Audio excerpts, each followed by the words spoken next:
falar um pouquinho sobre a carga tributária brasileira. Em 2019, já foi devidamente calculada, a carga tributária foi de 33,17% no Brasil, o que equivale a 1,5 trilhão de reais. 1,5 trilhão de reais. Como é que isso foi distribuído entre União, Estados e municípios? A carga tributária municipal foi o equivalente a 2,27% do PIB. A carga tributária dos estados foi o equivalente a 8,67% do PIB. E a carga tributária do governo federal foi o equivalente a 22,24%.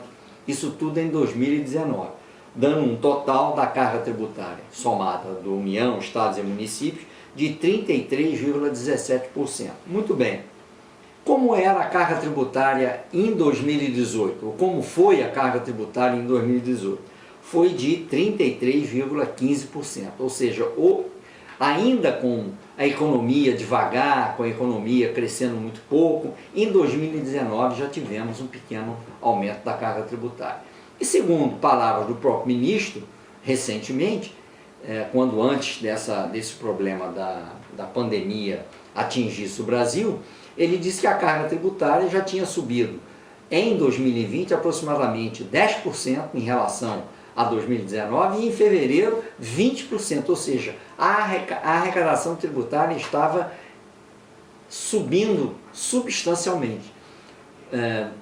De certa forma, uma coisa que eu sempre disse, que quando a economia se recuperar, a carga tributária vai subir absurdamente, porque a economia brasileira consegue se recuperar rapidamente e isso traz a arrecadação tributária.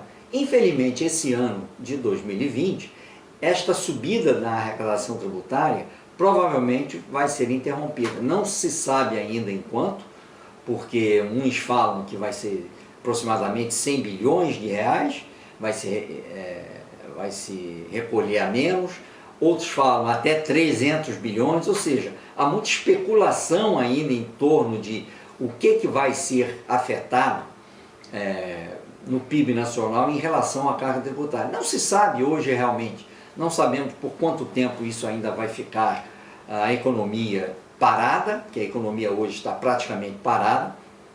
Alguns setores, os setores mais importantes, continuam operando, mas a grande maioria da população, obedecendo às instruções médicas e governamentais, estão em suas casas aguardando a passagem da subida da curva da contaminação. Uma vez que essa curva passe, esperemos que nas próximas 2 semanas isso ocorra, o governo provavelmente vai começar a soltar o país para as suas atividades econômicas normais e só então, lá para talvez julho ou agosto, teremos uma boa noção de quanto que esta economia de guerra que agora estamos vivendo vai atrapalhar ou vai afetar a arrecadação tributária de 2020.